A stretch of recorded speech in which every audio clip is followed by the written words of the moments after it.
Now we go to Genesis 1:28, the 5 stages of a father. Man of one head and many heads. Will you scratch your head? One head and many heads. So in Genesis 1:28, God blessed them. God blessed him and God said to him. Did you see that? No, God blessed them. And God said to them. Before we demonstrate the 5 stages, I want to take from Abraham and demonstrate something. And God said to them, be fruitful, multiply, fill the earth, steward it, have dominion, widening influence. Will you say with me, widening influence?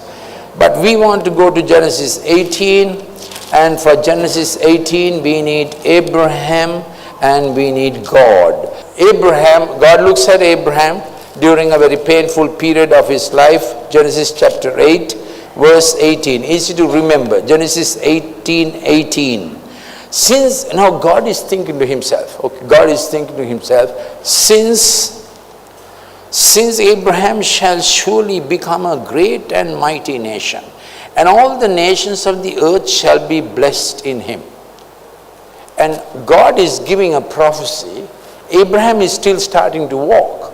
His nephew Lot is as good as gone. You know, soon after that, Sodom will happen and it's terrible. His son has still not come. But God is stretching out the God's scope. God sees. God is looking at Abraham and saying, what is Abraham going to do? Abraham shall surely become a great and mighty nation, and all the nations of the earth shall be blessed. God is giving a prophecy, God's scope. Will you say with me, God's scope? He sees the walk, Abraham will walk. For I have known him in order. Now the process, say with me, process. Abraham is going to be mighty, he's becoming a nation, and he's going to bless all the nations of the earth. That's God's scope for Abraham. The process, I will know him, I will walk with him, I'll interact him, he will get to know me. How? What would be his character training? In order that he may command his children, his household after him, that they keep the way of the Lord to do righteousness and justice. So it's strange, isn't it? For such an important portfolio, curriculum, God says, I'm going to first train him how to look after his household. I would have thought God would have got him to do a MSc in sociology in Cambridge, a PhD in law in Harvard. What else do you like to do, Abraham? Any other degree you like to do? Nations, taking nations. But the Lord is going to train him, walk with him in how you look after your household for the great career you have. So, beloved, so from this we understand, when God has greatness for us, he trains us in the home. How we look after our own children, own family, and how they will be doing in the future to come. Then God says, that is how I will get him here. This walk is about him walking with me, qualifying himself in his home. Did you understand that? Then, now I need Genesis. We go back to Genesis 1:28. I need 5 fathers in different seasons of life. Your children are quite small. Now look this thing. God blessed them and God said to them, fruitful, not to 12 years. A father whose children are not to 12 years. Priyal, please come.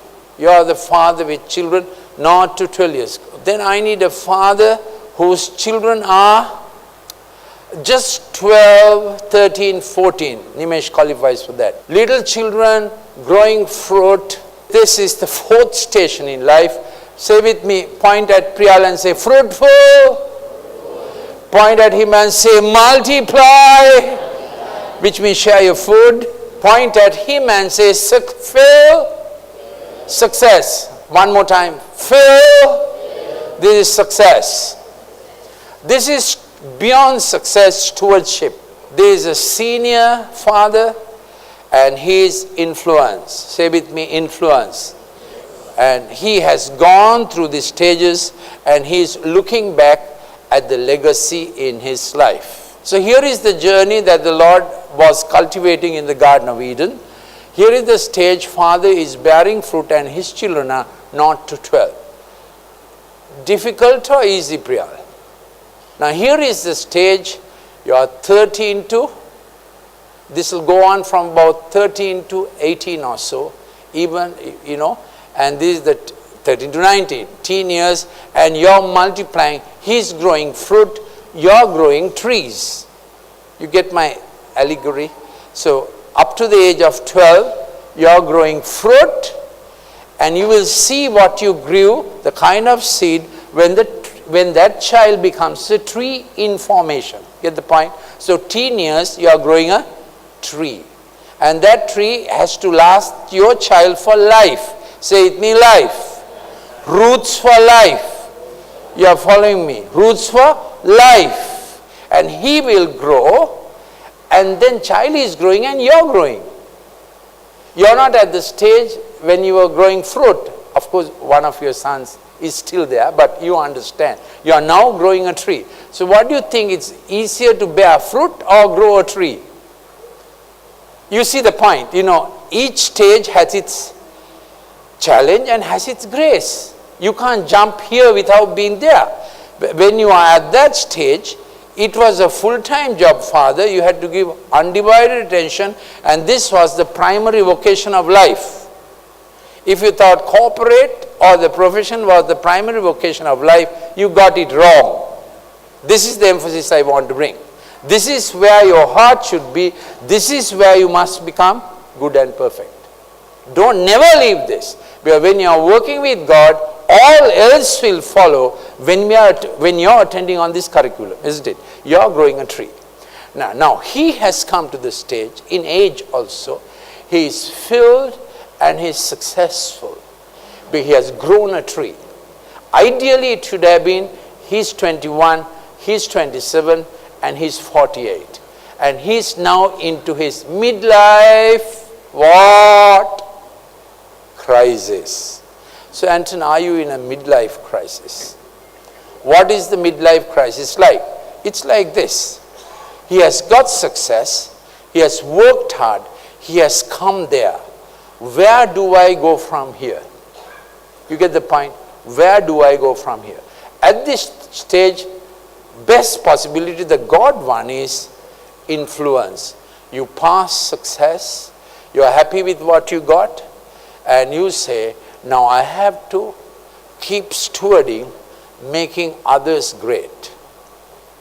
That's the shift. Up to this time, you made great. You were conscious about what you were going to become, how much wealth you will amass, position in life, how great it's going to be. Now you see that this thing is shifting.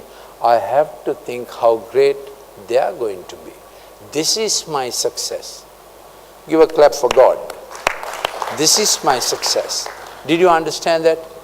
When the person comes to 48 and that shift comes, you are safe. If that shift did not come, what will happen? You will indulge yourself. And you are now 43, 44, 45. You have come through hard years. Little money is there. 1 car, 2 car, house is good looking. Your ties begin to change and you begin to feel, I must look as best dressed as my pastor is. There's a contest today they didn't announce, isn't it? Best dressed father. That's why I came like this. So this is the problem. At 45, they suddenly get conscious of the secretary or of whoever. You get the point. Without moving on to influence, they get into indulgence. That's where we shouldn't go. Give me a way if you understand what I'm saying. This is a real danger. Without getting into this stewarding position, past success. When you come here, you are not thinking of success. Done, achieved and finished. What measure it is, you and God have worked it out. Now I'm talking in the context of you working with God. There's another track, sweat, dust, thorns, toil, competition, struggle for existence, survival of the fittest. We don't want to get into that track. This is the God track. We want to have the success God has for us, feel it, and then we get on to stewarding. This is true for family.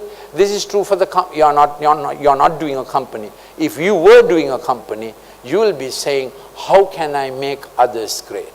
How can I see that you come here and you are looking at a legacy? Did you understand that?